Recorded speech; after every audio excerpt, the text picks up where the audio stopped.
రే సూరిగా కొంచెం చూసి పానిరా. ఇక్కడ నాకు గడగలు ఆడిపోతుంది రోయ్. చెయ్యి అసలే కంపు. ఆగండి సరుకు చెరి పడే సూర్యులోకి పోదాం. సంక్రాంతి రోజు కూడా సరదా లేకుండా పోతుంది. సరుకు జాగ్రత్త అవుతున్నారా? చూస్తున్నాం. గుర్తుంచుకున్న విషయాలన్నీ చెప్పేశాను. మర్చిపోవాల్సిన విషయాలు కూడా చెప్పేస్తాను. నా 10 ఏళ్ళకే మా నాన్న పోయారు. 17 ఏళ్ళకి ఇంటర్ పోయింది. 20 ఏళ్ళకి మావయ్య ఐస్ ఫ్యాక్టరీలో వాచ్మెన్ జాబ్ ఇప్పించాడు. అది పోయింది. ఇంకెలా కుదరదని మనం సొంతంగా వ్యాపారం పెట్టుకున్నాం. కోడిపెంట వ్యాపారం.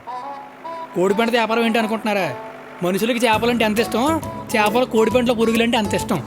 మా కోనవరం చుట్టూ చేపల చెరువులే కదా, వాటిని అలా క్యాష్ చేసుకున్నాం అనమాట. కోడిపెంట వ్యాపారం ఒకటే కాదు, సీజన్ బట్టి అవసరం బట్టి అన్ని పనులు చేస్తుంటారు. ఏం చేసినా పర్లేదు, ఒకటి కడుపు కొట్టకుండా మన కడుపు నింపుకోవాలి, అమ్మని సంతోషంగా చూసుకోవాలి. రే అర్జెంట్ రా బాబు, ఓసారి బండి ఆపరా. అయ్యో సరికంత కింద పడిపోతుంది రోయ్.